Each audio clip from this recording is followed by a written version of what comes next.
nos constriñe pensando esto, que si uno murió por todos, luego todos murieron, y por todos murió, para que los que viven ya no vivan para sí, sino para aquel que murió y resucitó por ellos. De manera que nosotros de aquí en adelante a nadie conocemos según la carne, como humanos.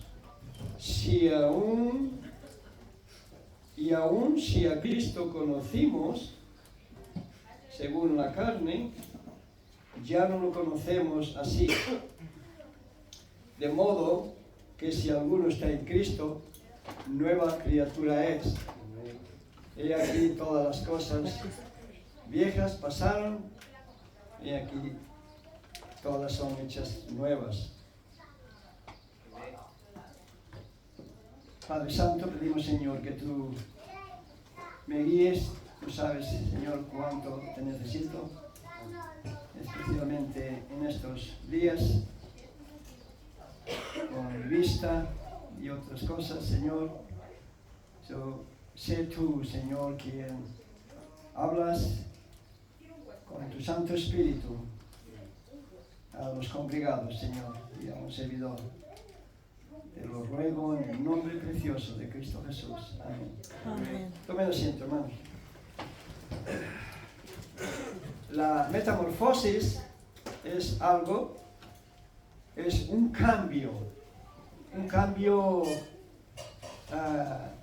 progresivo de un animalito tan insignificante como es la oruga.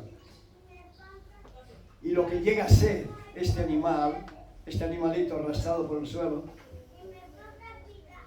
lo que llega a ser durante el proceso que ven ahí.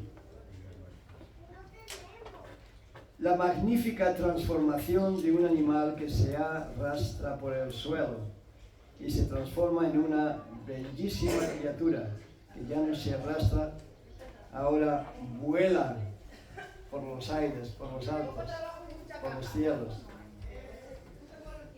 Y eso es, digamos, un ejemplo de lo que debemos de ser el cristiano. El último versículo dice que hemos leído que las cosas viejas pasaron. Nuestra vida antigua queda atrás. Ahora es una vida nueva. Pero la vivimos, tenemos que vivirla. Porque si no la vivimos, es como la mariposa, si Dios le da las alas, pero no las ejercita, no vale para nada. Igual que la mariposa las ejercita las alas, y mira que llega a volar miles de kilómetros, que llegan a volar un animalito tan pequeño. Pero eso es lo que en biología llaman metamorfosis. El biólogo Bernd Heinrich, exámenes de las dos especies, dijo: no tienen nada en común la oruga con la mariposa. Got nothing in common. The woman, the butterfly. Y sin embargo, esto nos debería hacer pensar la magnífica transformación de lo que éramos antes y lo que somos y llegamos a ser y llegaremos a ser en Cristo. Porque como dice la palabra de Dios, aún no se ha manifestado lo que hemos de ser. Pero cuando Él regrese, le veremos tal y como Él es, porque nos habrá transformado. Ahí la metamorfosis es completa, cuando le veamos cara a cara. En ese momento, los que estén muertos, que hayan resucitado, ahí tienen en ese instante que son resucitados tienen la metamorfosis, se completa la transformación. Y los que estemos o estén probablemente en vida, en un abrir y cerrar de ojos, serán transformados en un cuerpo perfecto. Ahí es cuando la metamorfosis tiene el completo cambio. Muy interesante. Y cuidado, miramos a una oruga, no tiene nada de bonito, no tiene nada de que uno pueda decir qué cosa más linda, ¿no? Sin embargo, lo que Dios ha hecho con este animalito. Pero hay un proceso, hay un proceso. Como cuando se meten en la web, ahí está colgadita como un gusano arrastrado por tierra, y desde que se meten en el huevo, ahí, cómo se va transformando poco a poco. Claro que eso todo ocurre dentro, ustedes saben que todo eso ocurre dentro. Solamente cuando ya está para volar, es cuando sale.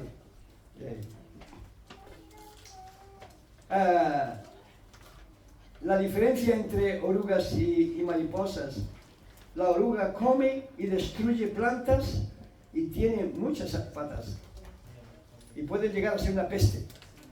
Y yo muchas veces me olvido que un día llega a ser una mariposa, y cuando las veo en las flores o en el pequeño huerto, la cojo y le aprieto la garganta. La mariposa tiene 6 patas y ninguna en su barriguita, mientras que la oruga las tiene todas debajo de la barriga. La oruga anda muy despacito, mientras que la mariposa vuela por los aires y con unas alas preciosas. Nosotros que vivimos en el campo, a menudo las vemos en las flores, en diferentes colores, cosa maravillosa. La mariposa sí tiene, la oruga no tiene sexo, ni se puede aparejar. No tiene sexo, no se puede aparejar. La mariposa sí tiene sexo y se puede aparejar. Puede salir un macho o una hembra. La oruga tiene ojos simples, solo ve en blanco y negro. La mariposa tiene unos ojos que puede ver todos los colores. La oruga tiene pequeñas antenas, la mariposa tiene 2 grandes antenas que se puede, como un GPS perfecto. Con esas antenas puede volar miles de kilómetros. The butterfly can fly thousands of miles and with 2 antennas. Puede guiarse. Eso es lo que nuestro Dios ha creado. Eso no salió de la evolución, como creen muchos. Una cosa tan perfecta no sale de la evolución. No salió. Salió de la creación de un arquitecto creador perfecto. Ahí se puede ver la mano de Dios.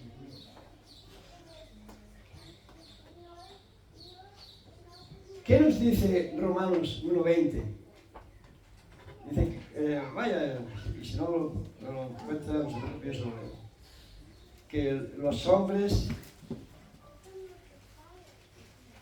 que conocieron a Dios,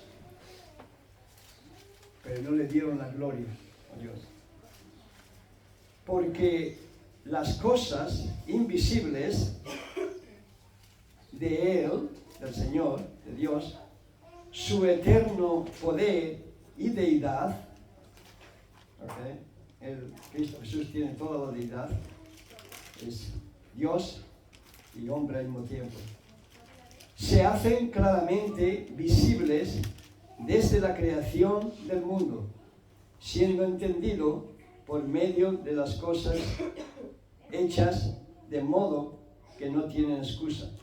En el 21 dice, pues habiendo conocido a Dios, todo el mundo conoce algo de Dios, no le dieron gracias, sino que se envanecieron en sus razonamientos y su necio corazón fue entenebrecido. Ahí están los creyentes, los incrédulos, los que no creen. Y el verso 22 dice, profesando ser salvos, se hicieron necios. Y eso es lo que es el mundo, hermanos.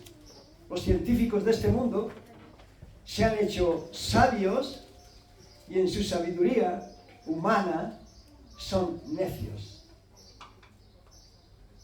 Y nosotros tenemos como humanos que tenemos que tener cuidado de que nuestros hijos no sean influenciados de ese espíritu del mundo. ¿Y cómo podemos evitarlo? Es hablando con ellos en casa, enseñándoles de la palabra de Dios, porque es lo único que nos puede librar de este mundo perverso, la palabra de Dios, no lo que yo diga ni lo que yo haga, la palabra de Dios. Y si la palabra de Dios no está en nosotros, pues en la escuela dominical esta mañana hablábamos que si la palabra de Dios no está en nosotros, no nos podemos defender, ni nos puede ayudar, ni podemos discernir. Cuando vemos una persona que tiene unas creencias un poco raras, yo no sabía nada, en mi vida había escuchado de las sectas, ni de los mormones, ni de los testigos, ni de ninguno. Pero cuando nos convertimos y aprendimos un poquito, nunca tuvimos un curso para cómo hablarle a las sectas, a los que creen en esas cosas. ¿No? Cuando nos confrontamos con uno de ellos, vimos que lo que esta persona hablaba no concordaba con lo que nosotros escuchábamos en la iglesia, ni lo que la palabra de Dios habíamos leído. Y no pudieron nunca engañarnos, a medida que fuimos creciendo un poquito.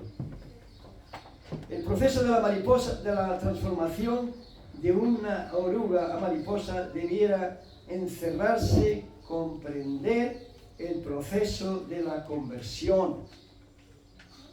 Por eso yo siempre enfatizo, hermanos, que no es lo que yo hablo, lo que el otro habla, lo que él predica, lo que yo predico. Si lo que yo predico va de acuerdo con la palabra de Dios, cójalo.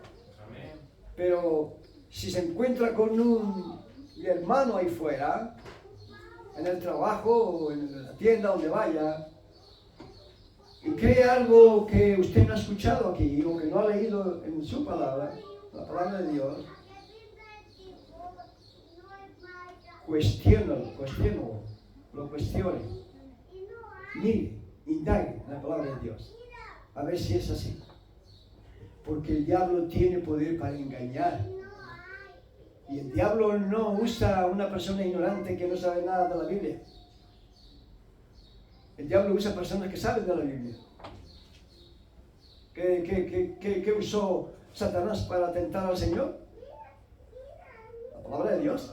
Le dijo, si eres el Hijo de Dios, lo puso en el pináculo del templo, dice, el Hijo de Dios, tírate, que no te va a pasar nada, porque está escrito, que a sus ángeles pondrá su mano debajo de ti, y no tropezarás. Él le predicó la palabra de Dios, la Biblia. Y hoy el diablo predica también de la Biblia, pero la tuerce. Esa es la diferencia, la tuerce. El Señor le contestó, no tentarás a tu Dios, y a Él solo servirás. La Biblia nos muestra que si queremos ser salvos del castigo eterno, tiene que haber evidencias de una metamorfosis. ¿Y cuándo te va a llegar la muerte? Oh, no, a los que están aquí, ni a uno le va a llegar la muerte. Usted va a vivir hasta los 120, seguro, como Noé. O más. Bueno, realmente, si somos salvos, vamos a vivir por billones y billones y billones y billones, y billones para la eternidad. Pero si usted no tiene a Cristo en su vida, si usted no ha dado ese paso de decir, Señor, perdona mis pecados y viene en mi vida y sálvame, quiero ser hijo o hija tuya. Si usted no ha dado ese paso y no lo sigue, teniendo, porque si lo ha dado, cuidado, hermano y hermana. Usted tiene que demostrarle a su alma de que realmente lo es. No vale con decir que yo me bauticé. Que creí me bauticé. No vale. Usted tiene que demostrárselo. No a mí, no al hermano, a usted mismo. Usted tiene que demostrárselo a su alma. ¿Qué dice el apóstol Pablo en primera, inspirado por el Espíritu Santo, en 2 de Corintios capítulo 5, el verso 13? Examinaos, examinaos. ¿Por qué lo dice? Porque él sabía que había personas que se hacían pasar por cristianos, pero no lo eran. Entonces, él les dice, escribe, inspirado por el Espíritu Santo, a estas personas, a estos cristianos, examinaos. Esta mañana en la Santa Cena, cuando celebramos la Santa Cena, si usted es hijo o hija de Dios, su deber es de estar en ella, porque usted ha causado mucha tristeza a los que no asisten a estar con el Señor en la Santa Cena. Él murió por usted. Él sufrió por usted. Mucho. Y para Él es un desprecio el que usted, a no ser por causa justificada. Si es por causa justificada, Él lo entiende. Y nosotros también.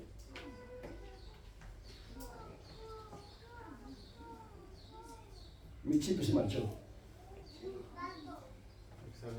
Examinaos. Por eso nos dice, examinaos a vosotros mismos para saber si estáis en la verdad. ¿Cuántos de los cristianos que profesan ser cristianos, cuando mueren, no van al cielo? Pero si eran cristianos, lo vivieron, lo probaron, pudieron probar.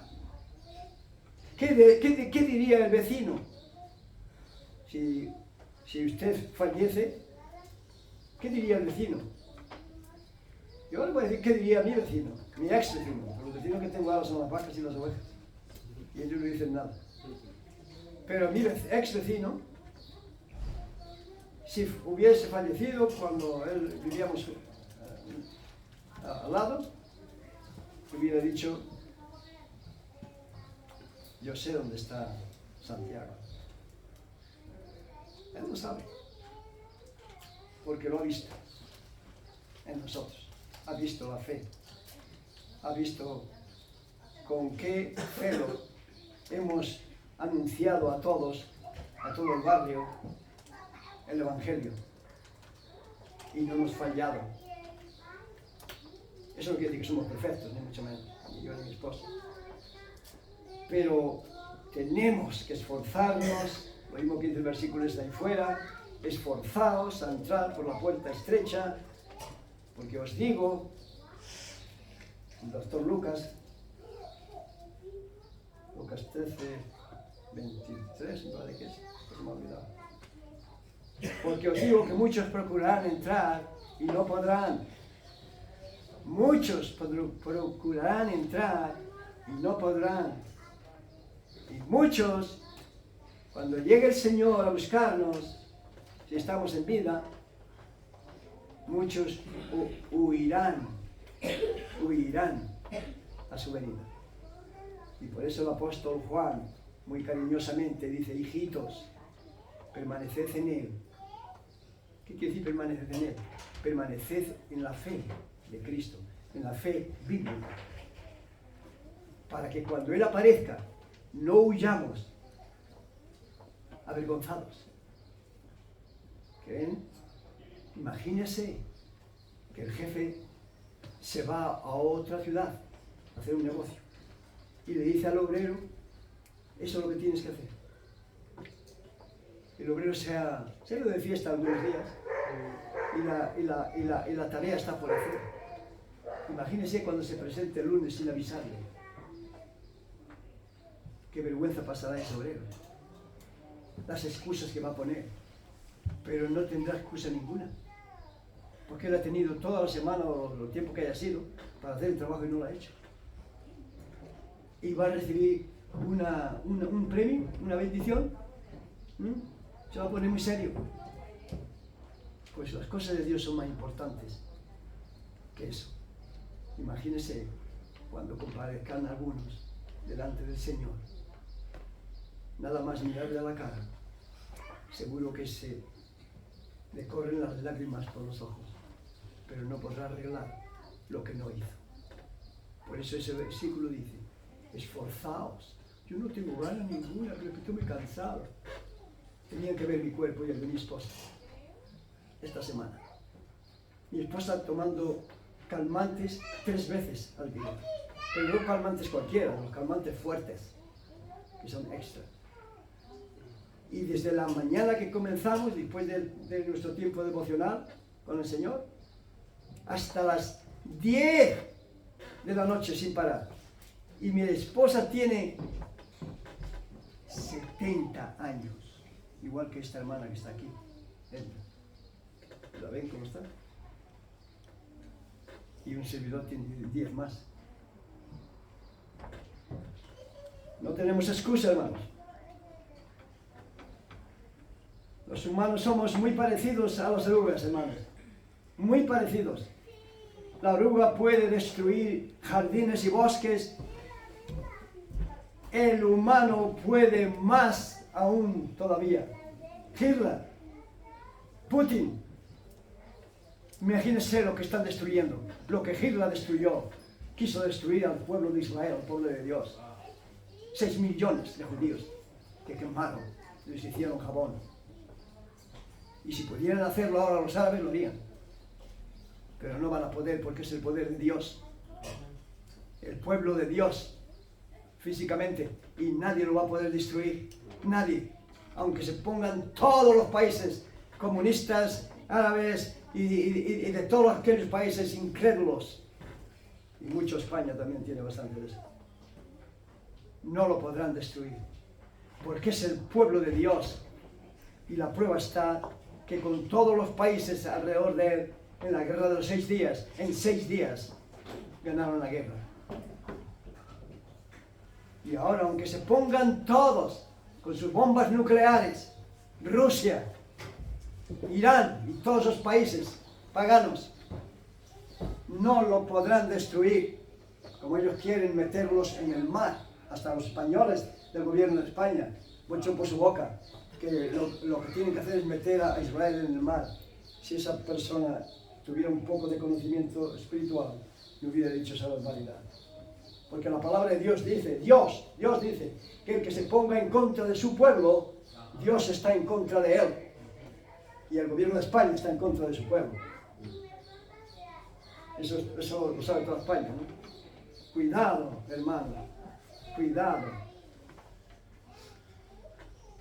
La oruga puede destruir bosques, pero hay hombres que pueden destruir millones de almas, masacrearlas.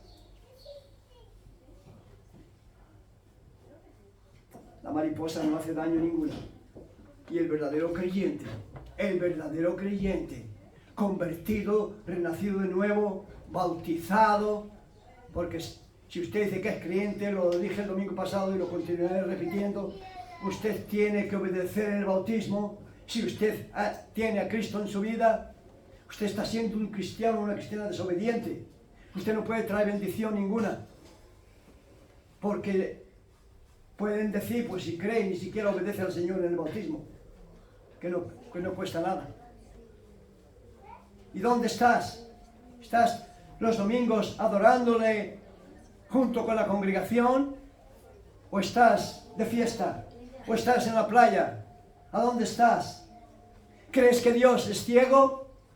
Dios tiene el ojo que ve el mundo entero. Conoce todos los pelos que hay en tu cabeza. Te conoce por nombre.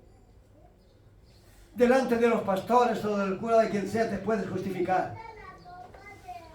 Pero delante de Dios no. Y nuestra vida carnal trae consecuencias, hermano. Trae consecuencias.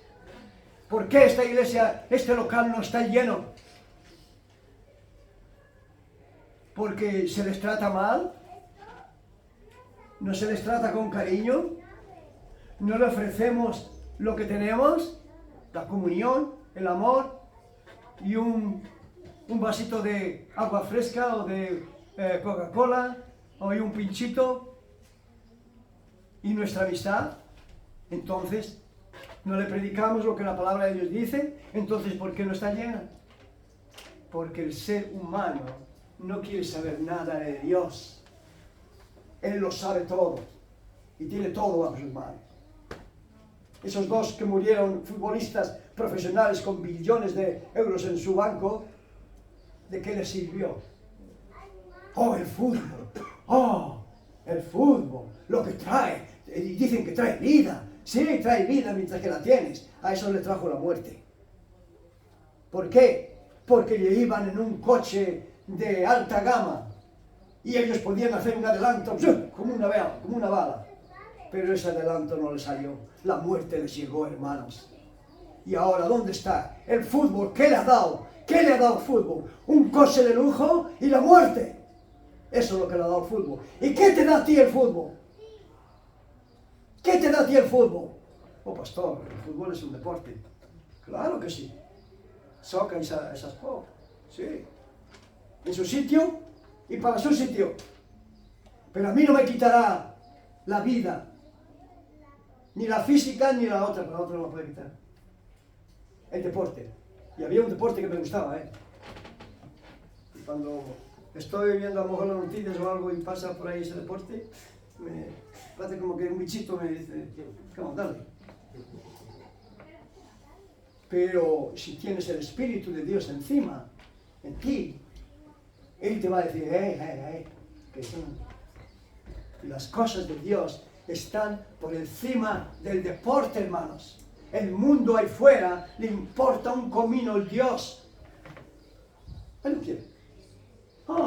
Bueno, pero tú vas a la iglesia por la mañana y por la tarde vamos a jugar, vamos a las cartas, al fútbol, al tenis. No, a mis hijos les gustaba el deporte cuando eran niños, el fútbol, y los llevamos. Yo los llevaba al fútbol. El sábado. Y cuando empezaron ya a subir, ¿recuerdan que les dije Eli, el de los pequeñitos, que hoy ya tiene 13 años? Que fue campeón, era el campeón del equipo, y casi metía todos los goles, pero cuando empezaron a hacerse así, subidos, ya querían ir a participar en los torneos de los domingos, que es cuando el fútbol funciona. Entonces le tuvimos que decir, hijo, el domingo es el día del Señor. Amén. Y tú tienes que elegir. Si coges el domingo para usarlo para el mundo, consecuencias va a traer. Y ellos entendieron. No les tuve que pegar. ¿Entendieron? Hoy no son futbolistas. Pero tienen al Señor. Con la edad de pequeños que eran, recibieron al Señor y los tres fueron gustosos de obedecer al Señor en el bautismo. Y hoy, a pesar de todo, ellos saben muy bien en quién han creído.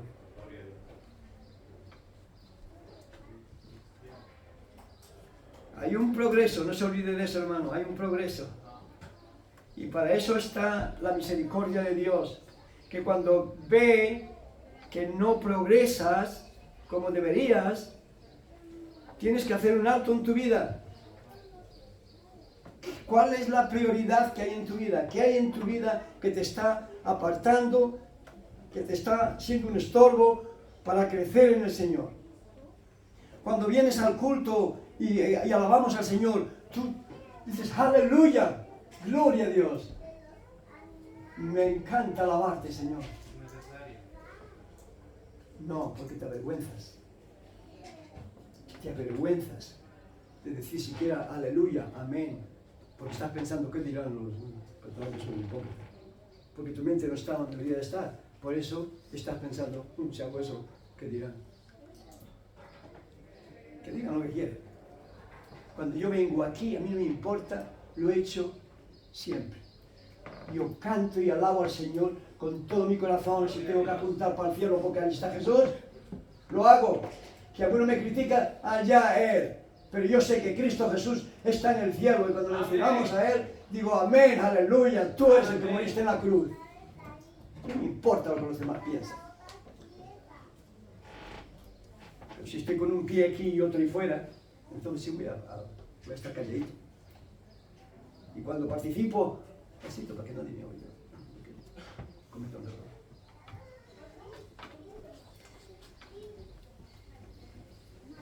No es lo que tú digas o sientas, sino lo que otros perciben de ti, especialmente los que te conocen de años, tus vecinos, tus familiares. ¿Qué dicen tus familiares de ti? Yo les voy a decir lo que dicen los míos.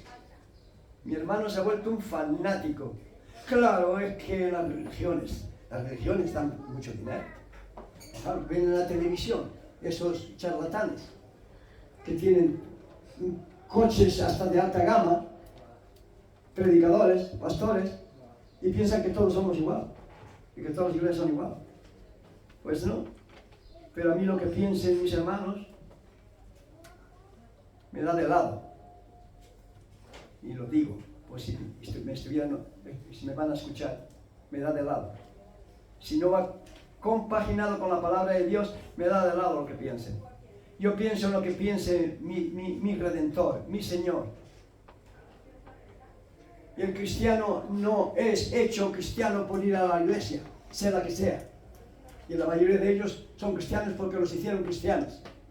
Pues no, Señor, a mí me importa un pelo que su iglesia y su religión tenga 10 billones. Sino cuánta verdad tiene. Cuánta verdad tiene. El cristiano no es hecho por ir a la iglesia, ni porque te echen unas gotitas de agua en la cabeza, que es un bautismo antibíblico, porque su propia Biblia lo dice bien claro. Que en el día de Pentecostés todos fueron bautizados, ¿cómo? Bíblicamente.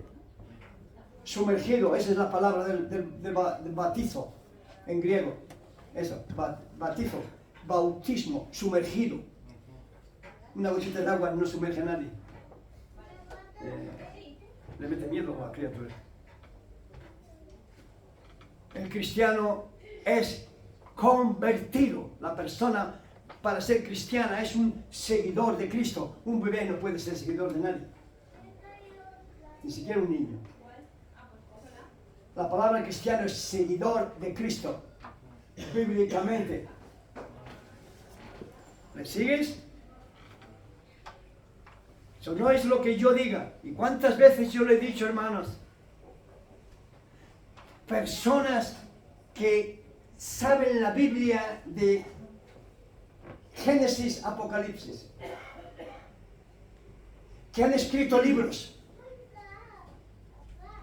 engañadores y mentirosos. Personas, maestros, pastores, misioneros, que cuando hicieron los exámenes en el Instituto Bíblico fueron excelentes, pero han tenido que ser amonestados y desaprobados en su trabajo. No es lo que saben, no es lo que sabemos, no es lo que hablamos, es lo que hacemos. Si yo les digo a ustedes que usted tiene que ser generoso y yo soy un mezquino, soy un hipócrita, pastor o no pastor, misionero o no misionero. Si yo predico una cosa y yo hago otra, yo soy un hipócrita, yo soy un falso pastor, yo soy un falso misionero, yo soy un falso profeta. ¿Me oyen? Si a alguno no le gusta, tápese los oídos. Esa es la verdad. Y yo no puedo estar a favor de la mentira y de los mentirosos y los que causan divisiones y tropiezos.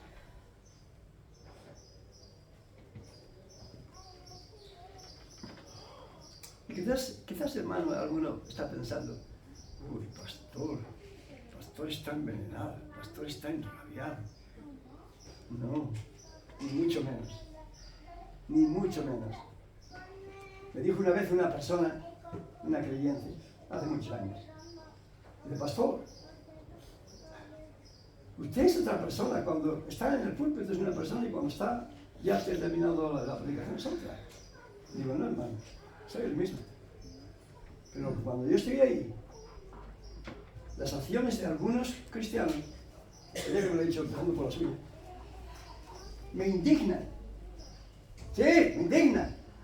¿Cómo se sintió Jesús cuando le hizo cara a los fariseos? ¿Qué les dijo? Ay, fariseos, que no tenéis por qué hacer esas cosas. Que enseñáis al pueblo a hacer bien, pero no debéis de hacer eso, no deben hacer así. Hipócritas, le dijo, que ponéis cargas al pueblo que vosotros no queréis llevar ni levantar con un dedo.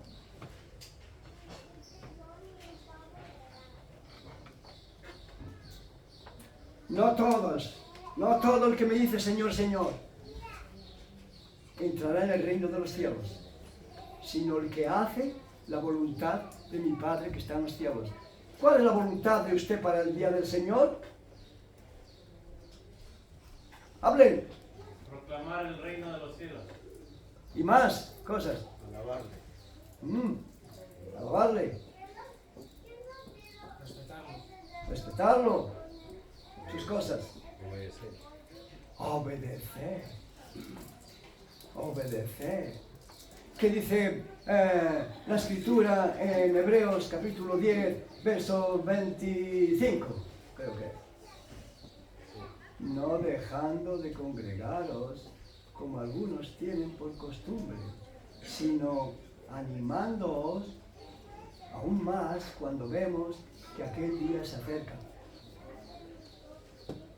Y lo he puesto ahí. Animándonos unos a otros porque el día se acerca. Y ya el apóstol Pablo ya sabía que había personas que tenían por costumbre de no asistir a los cultos. Aquí también los tenemos. No todo el que me dice Señor, Señor, dijo el Señor Jesús en Mateo capítulo 7, que ya se lo tienen que saber de memoria, versos 19 al 23. No todo el que me dice Señor, Señor, entrará en el reino de los cielos, sino el que hace la voluntad de mi Padre que está en los cielos. Y en aquel día, en el día del juicio, vendrán tantos, le dijo, diciendo, Señor, si nosotros hicimos buenas obras en tu nombre, si nosotros ayudamos a la gente en tu nombre, si nosotros echamos demonios en tu nombre, si nosotros hicimos milagros en tu nombre. ¿Está escuchando? Y yo les diré, apartaos de mí, hacedores de maldad, nunca os conocí. Esas palabras se escucharán muchos, millones. Porque recuerde que son más millones los que se pierden que los que se salvan. Y vamos a terminar. La metamorfosis será completa en 1 Corintios. 1 Corintios capítulo 15. Vayan allá.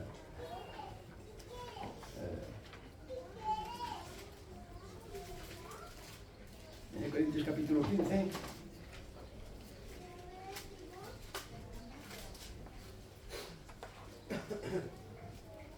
Verso 51 y 52.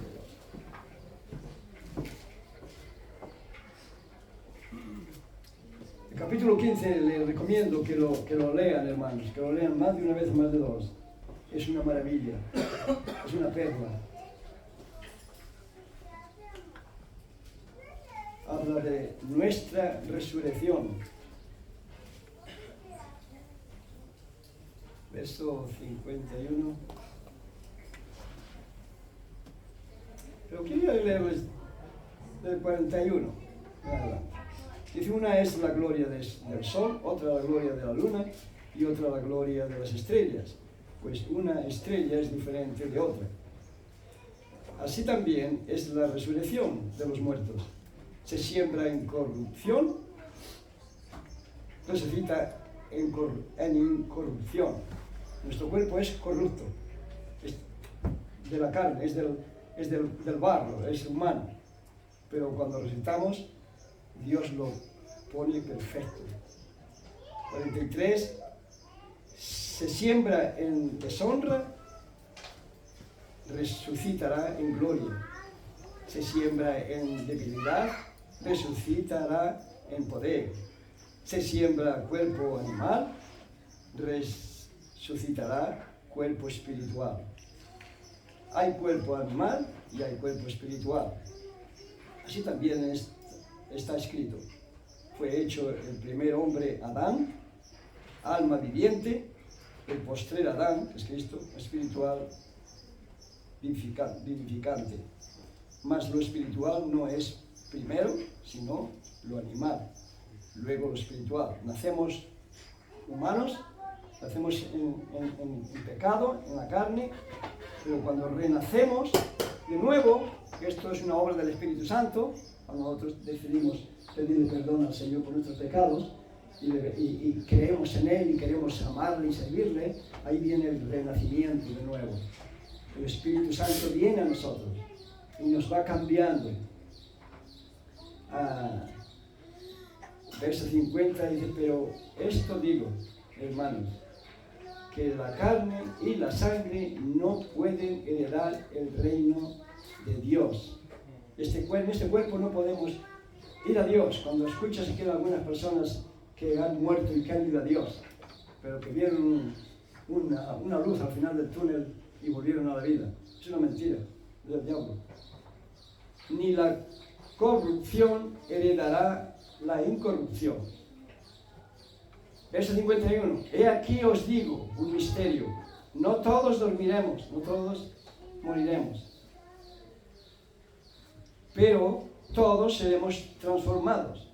Esto en 1 Tesalonicenses capítulo 4 nos habla cuando el Señor va a regresar en las nubes y los muertos que hayan creído, las personas que hayan creído en Él, aquí sería la mayoría de los que estamos, los que han muerto resucitan primero y luego los que estén en vida seremos transformados automáticamente, en un abrir y cerrar de ojos serán transformados. Dice nosotros, en el verso 52, en un momento, en un abrir y cerrar de ojos, a la final, como tengo los ojos, estoy viendo doble dedo, sin humano. A la final trompeta, porque se tocará la trompeta y los muertos serán resucitados, incorruptibles, y nosotros seremos transformados. Porque esto es necesario que esto corruptible se vista de incorrupción y esto mortal se vista de inmortalidad.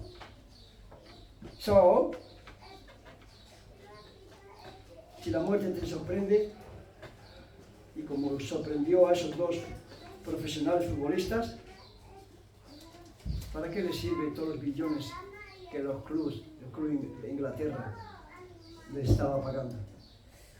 Para nada. ¿Y para qué te sirve a ti y a mí el ahorrar y meter en el banco? La mayoría sabe por qué hacen eso, porque no tienen fe. Si son cristianos, no tienen fe de que Dios va a suplir. Por eso se afanan.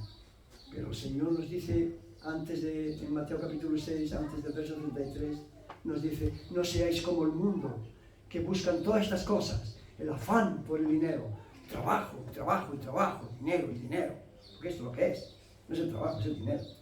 Porque si no tuviera dinero, te aseguro que no tendrían tanta ganas de trabajar. ¿Dónde quedará si la muerte te sorprende?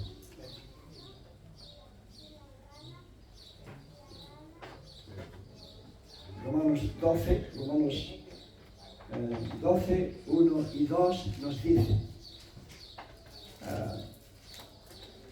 no os conforméis a este mundo, a las cosas de este mundo.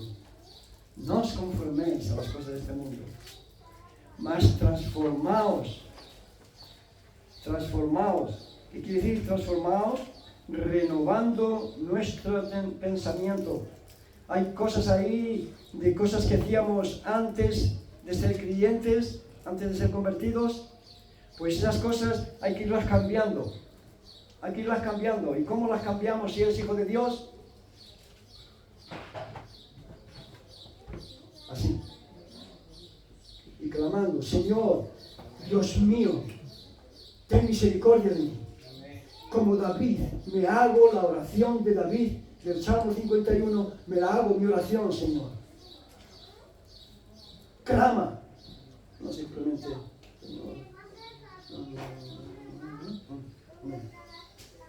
No, clama. Pablo oró 3 veces. Señor, quítame este aguijón, que se cree, los teólogos creen que era un defecto de la vista, porque por eso lo hizo en Gálatas. Por eso daba las cartas, todas las epístolas no fueron escritas por Pablo, para ninguna solamente, porque la vista estaba mal. Quien había sanado y había hecho milagros y ahora no puede sanarse a sí mismo. ¿Por qué? Porque el Señor le dijo, bástate mi gracia, Pablo, porque mi debilidad en ti es mejor que la fuerza y la salud. ¿Y por qué era eso? Recordemos que el privilegio que tuvo el apóstol Pablo no lo tuvo ninguno de los apóstoles. Y eso que fue el último apóstol. Él subió al cielo. Él subió al tercer cielo, que es el donde está Dios. Y dice que vio cosas maravillosas que no les es dado a ningún científico, por muy inteligente que sea, describirlo perfectamente. No, cosas que no han entrado en ningún cerebro, dice, humano. Son las cosas que Dios ha hecho y preparado para ti. Para ti. Si eres hijo de Dios o hija, las ha preparado para ti, para mí. ¿Cómo lo vives? Y si no has aceptado a Cristo Jesús como tu Salvador, esas cosas no son para ti. Para ti será la ira de Dios que está para venir a este mundo.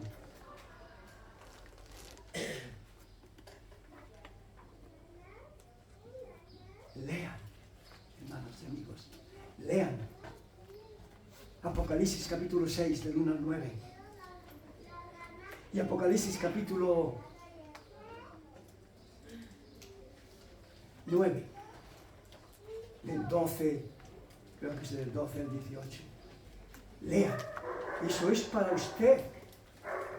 Si el Señor viniese en estos momentos, la mayoría de los que estamos aquí seríamos raptados después de que los muertos hayan salido en el mundo entero y resucitado. Seríamos raptados en un instante y varios de ustedes quedarían acá sin esperanza ninguna. La gran tribulación estaría a punto de venir, porque yo creo que la resurrección va a ser muy cerquita de cuando la gran tribulación se acerque. Por 3 años y medio la Biblia dice que prosperará el mundo bajo el anticristo, bajo el presidente de los estados en Europa. El antiguo imperio romano, que es la Unión Europea. Y cuando tengan un solo líder y estén preparados para gobernar y están ya gobernando, este hombre estará gobernando con todas las iglesias y todas las denominaciones, excepto unos poquitos, no todos, yo creo, puede ser, pero unos poquitos de las iglesias bautistas independientes y de algún otro grupito así que sea bien fiel a la palabra de Dios, excepto esos, quedarán acá, lo que van a pasar. Y después de que seamos raptados, o sean raptados, ahí se desatará la gran tribulación. Este hombre verdugo, que será el presidente de los Estados Unidos de Europa, se sentará en el templo de Jerusalén, que será construido muy pronto, hace más de 40 años, más de 50 que tienen las piedras preparadas para el templo de Jerusalén. Tienen las cortinas ya, las telas traídas de India, telas muy bonitas para el templo, para el altar. Lo tienen todo preparado. Ya le han enseñado a los jóvenes judíos cómo hacer sacrificios. Y este hombre se sentará, es la abominación, se sentará en el templo y cuando eso haga, el pueblo de Israel verán que es un traidor, que no es el Mesías. Y ahí es cuando la palabra de Dios, Jesús le dice, huid de Jerusalén, huid a las montañas, porque la hora ha llegado, cuando Dios derramará su ira. Y usted, sea quien sea, con todo lo que usted crea en Dios, Si usted no toma esa decisión de arrepentirse de sus pecados y confesar a Cristo como su Señor y Salvador, usted pasará por eso. Y no se lo deseo ni a mi más enemigo. Y tengo algunos enemigos, ¿no? No porque yo le haya causado nada mal para que yo sea enemigo, porque él sea mi enemigo. Pero hay gente que te odia, aunque le des de comer y de beber. No se lo deseo a nadie, ni a esa persona siquiera. ¿Qué tengo que hacer para ser salvo? Con nuestros ojos cerrados y nuestros rostros inclinados en reverencia a Dios. Dios le dijo a Moisés: quítate las sandalias de tus pies, porque la tierra que pisas, tierra santa es. Su presencia estaba allí y en la tierra santa. Y esta iglesia local, este lugar de culto, que la iglesia somos nosotros, este lugar de culto es tierra santa, porque el Espíritu Santo vive en mi vida y en la vida de la mayoría de los que estamos aquí, y eso lo hace tierra santa. Mi corazón está muy triste cuando pienso en personas que hoy están aquí o que me están escuchando y no han tomado esa decisión, no de seguir al pastor, no, ni a ninguno otro, sino de seguir a Cristo, de obedecer su mandamiento. Marcos 16:16, ya lo saben. El que creyere, de corazón, claro, el que creyere y fuere bautizado, será salvo. ¿A qué esperas? ¿A qué esperas? ¿A que te pille la muerte? ¿Te sorprenda la muerte?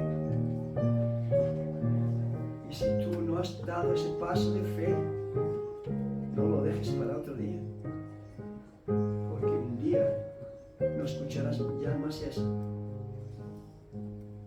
Hace más de 200 años hubo un fuego en Chicago. Moody estaba predicando